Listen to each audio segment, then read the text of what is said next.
Hey, Orville fans, I hope to see you Friday for our panel, Is the Orville the Greatest Science Fiction Show on Television? It's going to be right here in Ballroom 10 of the Marriott for San Diego Comic-Con 2023. We'll see you right here. I got plenty of seats available, so I hope to see all of you. Plus, got some standing room. All right, see you then on Friday.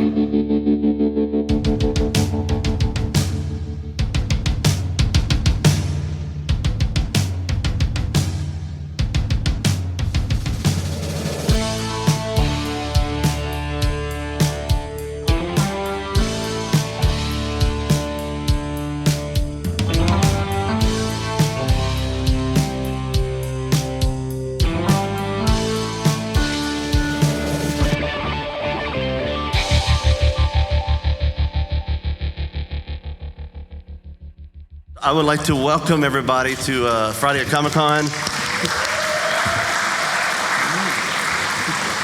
and to our panel, Is the Orville the Greatest Science Fiction Show on Television? And yes, Eric is going to cover everything. I failed to tell them that. So you're union moderators, and I'm going to let everyone go down the line. I'll start with Marcia and come back down to me. You want to say something? Tell them about yourself, what you do, okay. who you are. My name is Marcia Middleton, and I am indeed an Orville super fan. I came to the Orville the year that the Orville started. Seth did a panel just before the show started, and I wasn't too fond of like Family Guy and stuff like that, but I was like, I heard that he was a really ardent fan of Star Trek and that, and so I'm going to go to the panel. And I went to the panel, and I was hooked from that. I saw what he was going to do, and I said, I'm going to watch. And so from the first episode, I've been there. I've watched them probably way too many times. And so I'm here to talk about it with some people who love it just as much as I do. My name's Owen Cotter. I run an online media news post company called scifiction.com. Love the Orville, love sci-fi, all the goodies, and I hope everybody's having a good time here at San Diego Comic-Con 2023. Take it, Eric. I'm Eric LeBlanc. I'm a retired website owner. I used to run sci-fi-actor-appearances.com. I gave it to this guy when I was retired from it, and he's now roped me into his show. His venture. So I've been a Star Trek fan my whole life, and Orville is as much Star Trek as anything else I've seen.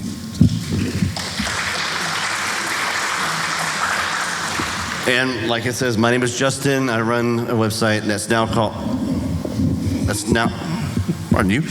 fandomappearances.com, formerly his site. We've been in business for over 8 years now, doing all kinds of good stuff. It is very unfortunate that you have us as your moderators today, but I hope you'll accept us. And like I said, if you want to scan it, this is our website. We do a channel. It's still really, really, really new. Owen's got a good website and a channel and all that good stuff. You can follow him and all of our happenings. I'm too loud, ain't I? Okay. That's why I moved the background. I would like for you to watch and remember what the Orville was like for season 1.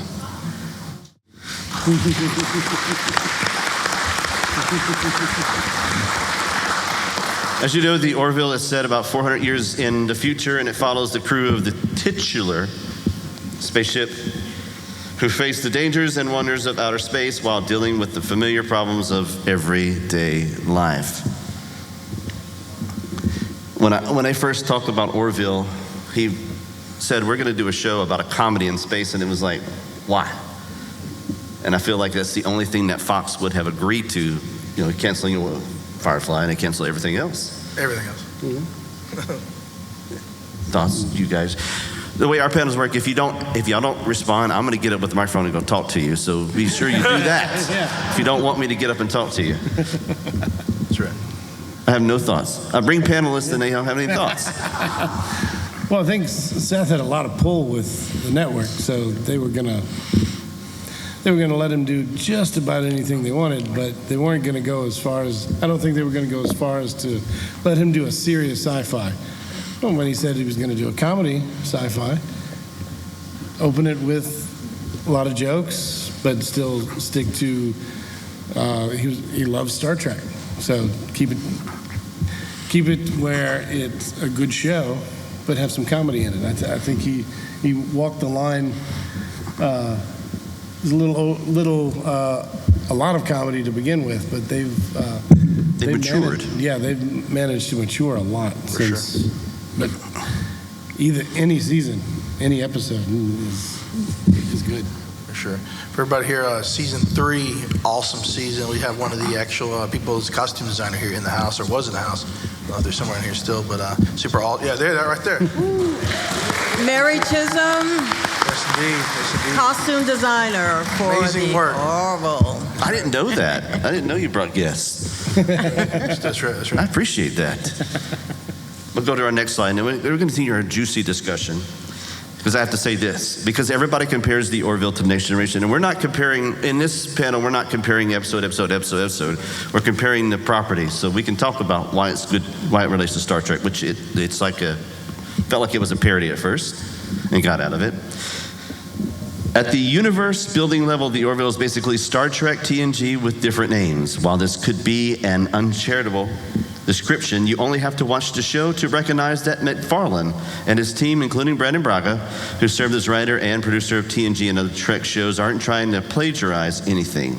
They clearly present the Orville as an alternate universe, Star Trek, with characters, species, planets, technology that would be at home in the original. Basically, a wagon train to the stars. I can change the stars, much like Star Trek, but next gen, or maybe not. Hey, Marcia, One of the things that really struck me about the Orville when I first watched it is the brightness, the expanse. Yeah. Because nowadays we see a lot of dark sci-fi, and when the Orville just opened up the bridge, and I really like that. When you see Seth running down the corridor, it's like the end of this corridor. It never ends. You know, they run upstairs, and the crew's quarters are big, and you can breathe. And that was one thing that I truly appreciate. So you're referring to brightness in terms of set-wise. It's colorful. Yes, the it reminds color, of old television. Yeah. Light, the energy. Aspirational, more hopeful, more positive, more, sort of dark and dystopic. Yeah, and that's not what we have. And I made a list of all of the sci-fi that's popular today, and like Andor, Last of Us, Mandalorian, Silo, Stranger Things. It's all dark, all gritty, and the Orville is a return to something more positive, something more hopeful, not a dystopian future, but looking forward to Envisioning a positive. Maybe our future will be better than we think.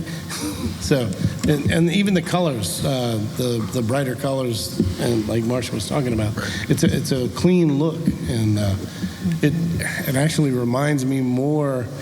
At the beginning of the Orville, reminds me more of the original series, Star Trek, the original series, than Next Generation. I felt like as it matured, it started off as a unruly toddler that you wanted to slap every couple of minutes, those videos on TikTok. And then as it got to its teenage phase in season 2, it was still around bunches. And in season 3, it went and became an adult. And it showed us that Seth MacFarlane can write drama. He can produce a show that's serious and have things that aggravates and makes everyone frustrated with them, but then goes right back to you can hit every single genre. Yeah. Somebody's going to be offended, but then at the end of the show, you're all going to be like, oh yeah, Bortus did this or Bortus did that, and it just made for great television. Yeah. I remember that Seth talked about the fact that he was going to bring drama. He said there will be some serious stuff, so be prepared for that. And I really, it's almost surprising to see that in a series where at one point Lamar can be funny, and the next minute he's really handling something serious, and to be able to switch like that is really masterful, and I appreciate that very much. For sure. I keep going back to it, but the first episode and not the last, the finale of season 3 were 2 totally different shows. For sure. Completely. And when I watched it just a couple days ago to remind myself, they had comedy with this guy putting he had put his drink on the bridge and talking about drinking a beer and all that. Sure. They didn't they took some of that comedy out as they went. Right. And that to me shows a maturing show. Mm-hmm. We use mature a lot. I mean, because look at one of the things that tricks in my head. Remember the trick they played on Isaac, where he doesn't have features? What did they turn him into? Yeah. I mean, who didn't laugh at that? I was like, if I was eating popcorn, it would have been all over the floor. I was like, okay, this is really funny. But then they moved to more and more and more. And that kind of what gets a person into the show and brings the heart to it. Yeah. I like the episode when Scott Grimes' character got trapped in the past. It was a totally different type of totally different type of take on that. When the show had not gone that route, and of course they had to rescue him, but it was 10 years. They'd overshot their mark, and they had to come back and get him. But it was kind of interesting how he had settled down in that timeline, broke their version of a prime directive. Then was able to get him. He didn't even know he had a family because it erased the timeline. That was very powerful. He did a great job acting on that. So I have an audience question. I need one or two people to raise their hand and tell me their favorite episode and why it's their favorite episode. Anybody? Do I have to come out? I got somebody back. I don't remember the title, but it's season 1 with the Mocklins and the kind of the gender trial. The Discovery was just out. It wasn't doing anything like that. So it was like optimistic and trying to get us to think about current issues. So that was when Orville became my favorite track on TV at the moment. Yeah. All right. Thank you very much. Yeah, I think Orville does a really good job of addressing the issues that we all deal with in a way that's entertaining. And at the end of the episode, everybody who watched it is kind of like, Makes you think. Yeah. It always makes you think. I saw a lady, sorry, who was in the back? Somebody raise their hand. Yes, sir. Yell it. You in the back, yes.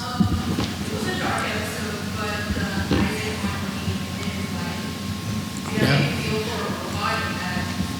In ways you didn't know you could do that, right? Yeah. For sure. Yeah, you reminded me of a lot of some of the Data episodes in Star Trek, Measure of a Man and stuff like that. Yes.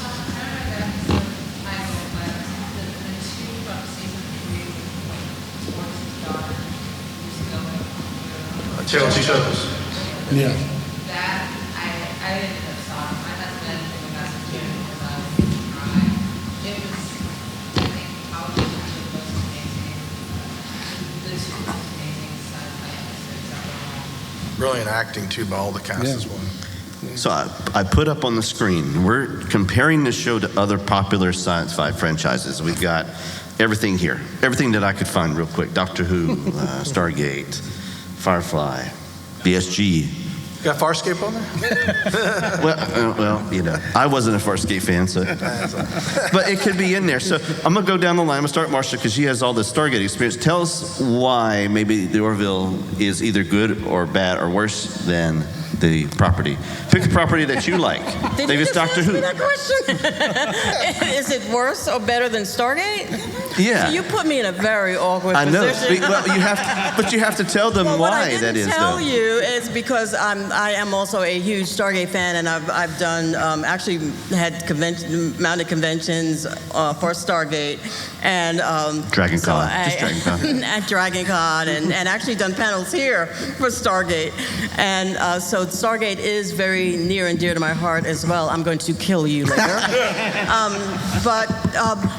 I'll contrast it for you. Stargate is set in the present, and it is a reality of today, and it deals with the near possibility of a Stargate that takes us to different places and things like that. Whereas the Orville is 400 years in the future, and they're exploring space, but similarly, there's still humanness there that is the same as the humanness with Stargate. So I think they're very different, but the same in a lot of ways. And wonderful shows, both of them. I know you're going to get me back I know you get me back on Sunday. I know you'll get me back. Oh, I got something to say on that. For Stargate, very nice Stargate fans out here, they mentioned the humanism of that show as well, reflecting the Orville. I actually talked to Chris Judge years back. I didn't know this until I talked to him about it. He said that when going into that show, they already had it signed before they transferred to the Sci-Fi Channel, I believe, that they were going to develop Teal'c's character down the line. So he actually developed into one of the main, his story was more and more developed. And you see that a lot with some of the characters in the Orville as well. So. Mm-hmm. You have a show, or you just want to tell me that? No, Stargate. Oh, here we go. They got the Orville too. Okay, all right. Eric. I'm a huge Star Trek fan. Star Trek and Star Wars. How many of you are Star Trek fans? All right. That's everybody in the room. Star How many Wars? don't like Star Trek? Anybody don't like Star Trek? Everybody else can leave. How about Star Wars? Yeah. All right. Almost 50-50 on each one. Yeah. Doctor Who? All right. Well, let's do the other ones up there. Stargate. Firefly? What else we got? Babylon 5? J. Michael is here. Battlestar Galactica? All right. Well, I'm Sequest. There's one. DSV. Yeah, 2032. Yeah. Yeah. Sliders. Yeah. While we're doing that, Defiance, Dark Matter. Anybody? All right. Now you're losing them. There we now go. you're losing them. So I've been a Star Trek fan, Star Wars fan all my life, and it's the Orville. I don't think has had enough time to be quite as good as, say, the original Star Trek, the original series. But given that time, hopefully, yes. Everybody cross your fingers. It could be. Is it the greatest sci-fi show on TV right now? It's got a lot of competition. I would say, For All Mankind would be Andor. How many of you? Well, this is not one of the. Will not be the greatest sci-fi show. How many fans of Resident Alien do we have in here? That just crossed my mind. If you haven't watched it, it's on Sci-Fi. It's great. But given time, if you like the Orville, you'll love Resident Alien. It's sci-fi with comedy. It's based off a graphic novel, right? Yeah, and it's got Alan Tudyk in it. I mean, come on, Firefly fans, watch Alan Tudyk. Right. But given time, the Orville can be in that league with Star Trek and Doctor Who and some of those. I think. We have a question. I would say one way to measure it is what are you most excited about seeing next season? Yeah. And I think Orville maybe is the one I'm most excited about. Cool. So, well, yeah. So, I'm gonna say Star Trek, but I'm gonna defend Doctor Who for a minute. I mean, you gotta. I'm TNG fan since yesterday's Enterprise. That was the first episode I ever saw. I met the gentleman that wrote the episode. Met everything. I mean, all that stuff. So it's Trek has been in my life. So we won't talk about that. But I appreciate all the Trek Away team guys for coming. Appreciate y'all. Very much appreciate it. Because we're in that group. Yeah. Anyway, so Doctor Who, there was an episode in the first season that they had the up and down vote, and it reminded me a lot of what Doctor Who could have been. Right. We started getting more deep and dark in our storytelling. It's very Whovian in that episode, for sure. Yeah, it reminded me so much of how I feel like the Doctor would have walked in and had something to say. I could see Tom Baker's Doctor walking in and just having a fit about it. And, Sure. and joking and harassing people and whatnot. But then I can't see Matt Smith walking in that situation, though, and having a good time with it. But that's all I had to say on that subject. I don't think that we have defined the show yet in terms of is it better or worse. I still think we have a burning question. What is that question? The question is it the greatest science fiction show? We're still trying to answer that. But in this, where the Orville was able to define a genre, it set I guess, a gold standard of how you write television. And hats off to the writers for doing that, and I'll support the writers and all that good stuff. But you have Bordas, and you have the episode, season 3, episode 6, where Gordon goes back and has a family. Yeah. I don't know how many of y'all it pulled on your hearts, but that was a very tearful episode. It showed Orville in a dramatic manner, but it did it so well because he had to make a choice, but then he ended up not even remembering it. How many of you, that's your favorite episode of Gordon? I'm not alone. Yeah. I just feel like it showed Gordon a little bit more mature again. I'm using mature. This panel shouldn't be, is the Orville mature? Maybe that should have been. You went from Scott Grimes' character, Gordon, kind of being comedic to actually a very serious situation. Yeah, he had grew trapped up. and he felt desperate. As he said in the episode, he'd been there for 3 years trying to stay away from time, and he just plugged into the 21st century, literally. He finally embraced it. Yeah. And had that been a Star Trek episode, they'd been trying to repair all the problems and doing everything, and they didn't touch on that. They were able to just get around it, but they showed what could have happened. Now, I don't mind if Gordon stayed. At that point, I'm like, let him stay. Right. But then we lose everything else. Yes? People didn't catch his, on a maturity level, is that Gordon is the comic relief. But in that show, when he was actually told, we took you and we made you forget, he accepted it. Yeah. He agreed with it. And didn't go with emotion. Not something you would expect from Gordon, but Gordon was the person in that episode who probably lost the most. He did, yes. But appreciated the sacrifice of it and would have done it himself. Totally. Yeah. When they opened the time capsule, I didn't know where they were going with it because it was kind of a hokey episode, and the making the holodeck. It's like Geordi going into the holodeck and having Sherlock his little Holmes. fantasy, but it kind of like, where are they going with this? But then they made it work, and I didn't know what to feel about that. We got that cell phone. Was a replica, the holographic replica. Yes. It was Yeah. There it is, right there. All right. Well, welcome to Orville After Dark. We've lost all of our lights. Special effects, yeah. And now we can see the pictures better. There you go.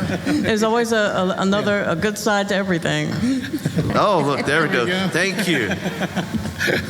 Thank you. But in that same episode, Oh, yeah. Oh, yeah, a classic. my favorite line of that, and I have to say that because I said it in New Orleans. We did a panel at Fan Expo New Orleans. I said it then, and I'll say it again. My favorite line from that episode was, "It's like I've been standing my entire life, and I've only now just sat down." when they found the cigarettes. It's comic relief, yes, but it works so well. Somebody had a question. Somebody will say something. I just wanted to say that, so I really enjoy the characters, the character development. I very much appreciate all of the social issues that are throughout. But the thing for me that makes Orville different, that brings me back on a regular basis, is I don't know whether it's humanity or reality to it, and what I specifically mean is, we know where the bathroom is. Yes. And we know what happens when you try and be intimate with someone who's a lot stronger than you. Those questions that, as I've seen so many sci-fi things, it's like, there's everyday things I think about. I'm like, wow, I wonder how they deal with blah. Yeah. And they just put them in there. Yeah. It makes you feel like you were part of it, right? Yeah. Yeah. That's a gold mine of material that they can keep going to. Things that in sci-fi that don't quite make sense. And in the Orville, the universe is still kind of not fully developed. Like you've got the Krill, you've got the Kalon. What else? What other races? Like in Star Trek, you've got, the Klingons, the Romulans, the Ferengi, but they haven't got to that yet, Yeah. Right. But maybe that we will. I felt like they've done a good job with it, and they really have. Yeah. But I really like how each race has a ship that looks like their head. I hope I'm not the only one that makes that observation, but I have a question. Yes, sir. I would want one of the sides that was always more than just memes. Some episodes ended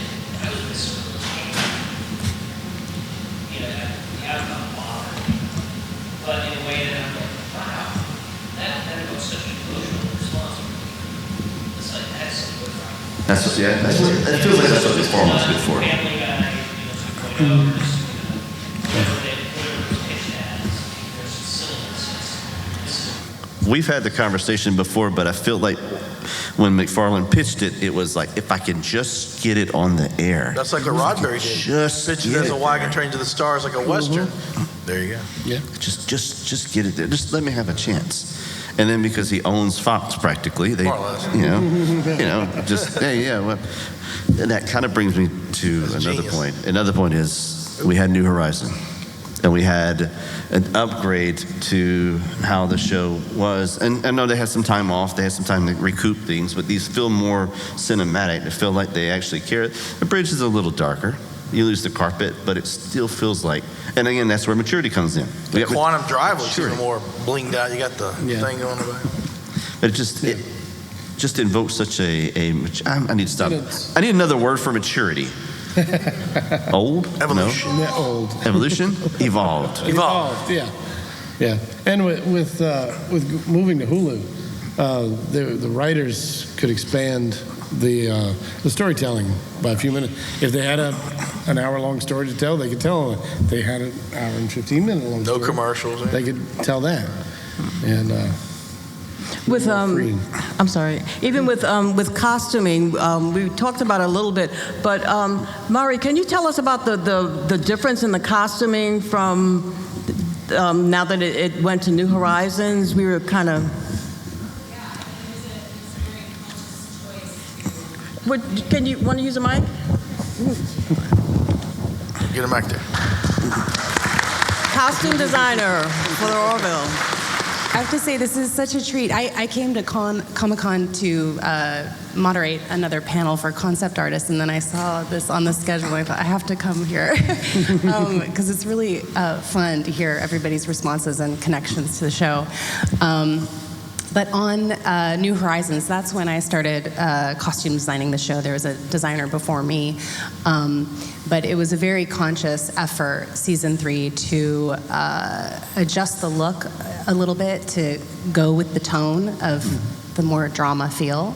But a bit of a balance of still feeling connected to the previous seasons that we had. So we didn't want to go so dark that we're losing the colors in the uniforms and changing Isaac so much that he felt, disconnected.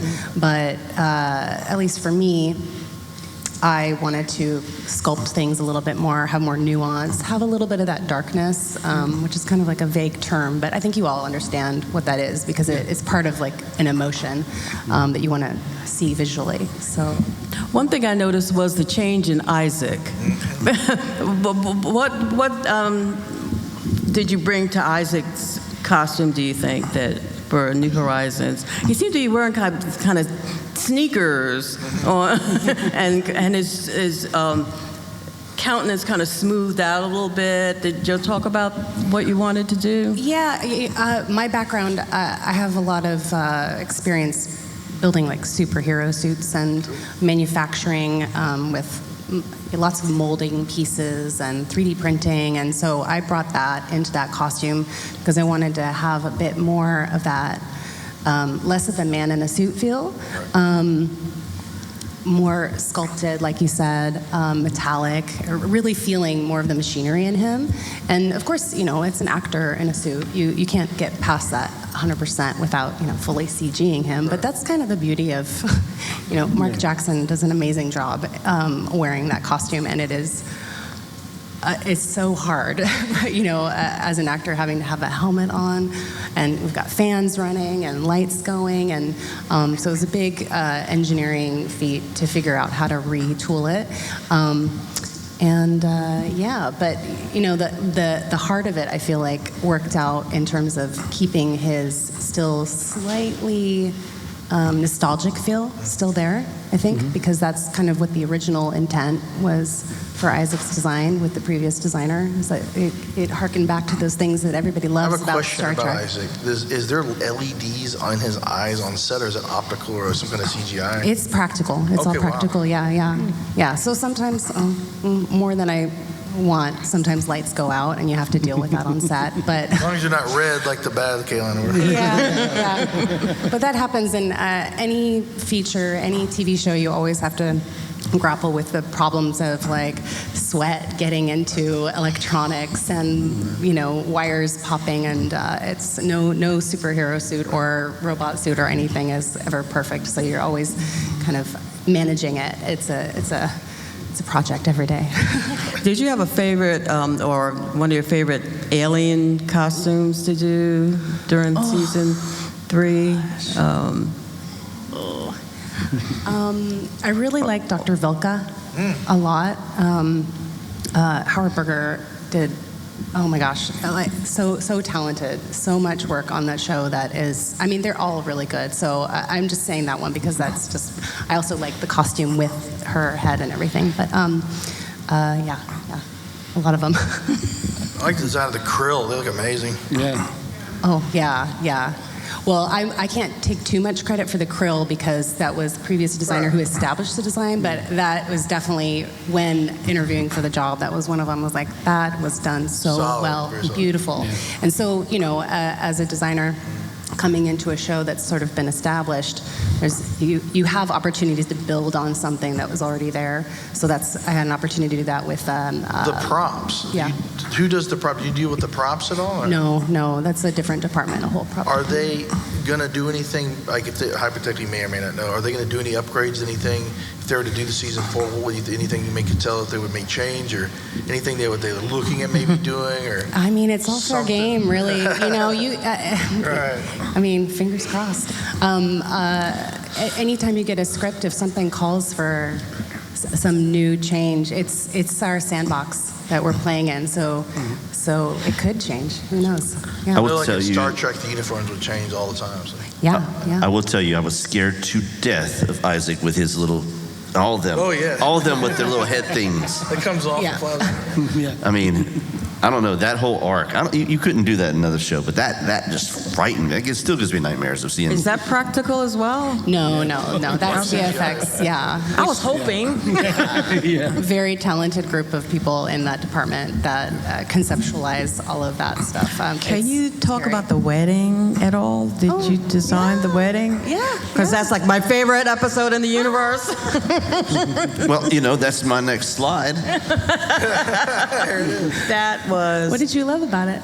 Well, the choice of her gown, the choice of the white uniform, which just popped. They were just. Tell us about that. Oh yeah, I mean. Penny, she's just amazing. She looks so good. I mean, I feel it, when I look back on it, I feel like I didn't even have to do anything to make her look amazing. She just does on her own.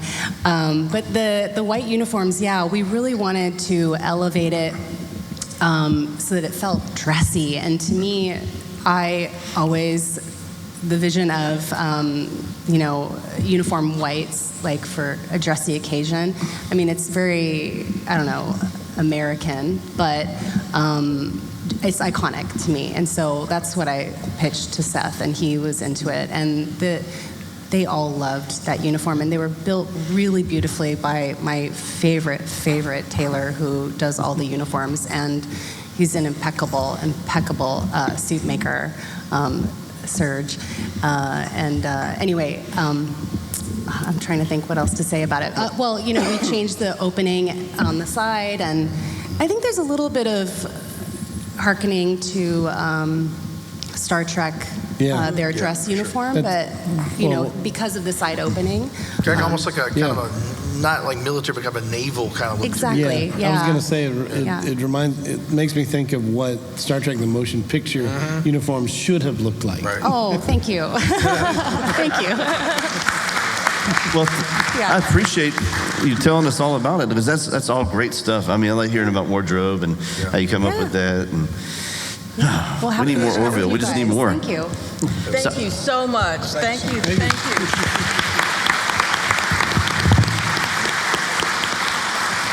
So we're probably, I got a question. Yes, sir.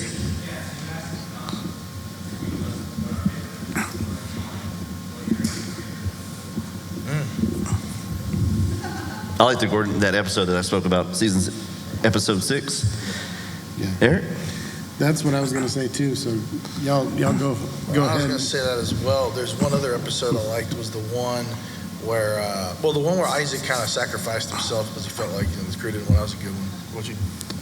Where you mean where Isaac Chip kind of just committed fried suicide, or himself, the chip in his head. and when he collapsed on the floor, that whole thing. Oh man, I might tear up at that because we can say what we want, but I think Isaac has emotions. Yeah. I mean, but then when he explains why he does it, then he doesn't again. So it's my dichotomy. It's it's sort of like Marcia, you have to figure out the whole Isaac story. Isaac is now my favorite robotic mechanical person. So he's like a modern day Data, but even more there because Data, he got the emotion chip, of course. We don't have anything like that with Isaac, so you got to kind of breed, in there. Except. Oh yeah. Yeah. Who liked that the episode when Isaac went into the holodeck and when he changed so much when his countenance changed and we saw Isaac for the first time.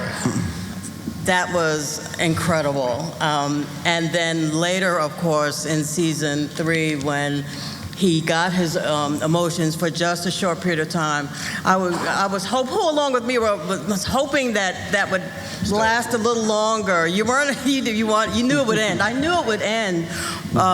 Yet Mark Jackson brings so much to Isaac, whether we see him as a human or whether we see him as Isaac, because I can swear I can see him smile just as Isaac behind his mechanical eyes. He did so well with that being like one of his first roles.